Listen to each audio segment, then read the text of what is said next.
मैथिली ठाकुर को टिकट मिलने की संभावना कम है।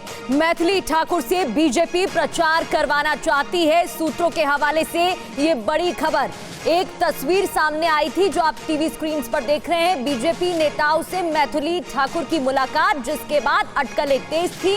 उनका बयान भी सामने आया कि वो मिथिलांचल से चुनाव लड़ना चाहती हैं। अगर वो लड़ती हैं तो सूत्रों के हवाले से खबर, टिकट मिलने की संभावना कम, मैथिली ठाकुर से बीजेपी प्रचार करवाना चाहती है।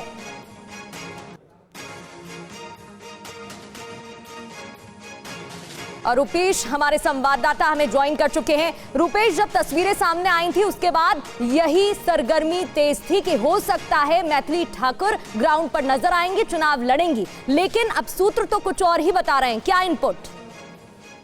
देखिए, मैथिली ठाकुर जरूर चुनाव लड़ना चाहती है और मैथिली ठाकुर और उनका परिवार वो बीजेपी के बड़े नेताओं से उनकी मुलाकात भी हुई है, तस्वीरें भी सामने हैं। लेकिन बीजेपी की तरफ से कोई आश्वासन कि हम उन्हें टिकट देंगे, उन्हें चुनाव लड़ाएंगे, बीजेपी फिलहाल उन्हें चुनाव लड़ाएगी, टिकट देगी कि नहीं, इस बात पर अभी शंका है। लेकिन मैथिली ठाकुर खुद चुनाव लड़ना चाहती है, उनका परिवार मैथिली ठाकुर को चुनाव लड़ाना चाहता है। बीजेपी फिलहाल इतना जरूर चाहती है कि जो उनकी लोकप्रियता है, मैथिली ठाकुर का जो प्रभाव है, वो खास करके उस इलाके में, जब बीजेपी के खिलाफ बिहार में काबा करके एक सिंगर ने जब ये गाना गाया था, तो उसके जवाब में संजय झा जो जेडीयू के उस समय भी बड़े लीडर थे, उन्होंने मैथिली ठाकुर को सामने लाया था बिहार में काबा के जवाब में कि बिहार में मिथिला बा, माछ बा, मखाना बा, मिथिला बिहार का जो गौरव है वो गान मैथिली ठाकुर से कराया गया था। तो इस बार भी बीजेपी कहीं ना कहीं उनके इस प्रभाव को और उनकी जो लोकप्रियता है उसको जरूर आंकना चाहती है। लेकिन फिलहाल जो मैथिली ठाकुर हैं, उनका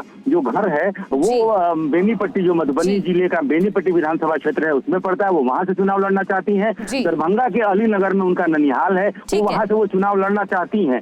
मैथिली ठाकुर खुद चुनाव लड़ना चाहती हैं। बिल्कुल रुपेश, लेकिन सूत्र तो आपको कुछ और ही खबर बता रहे हैं। बहुत बहुत शुक्रिया आपका जानकारी के लिए।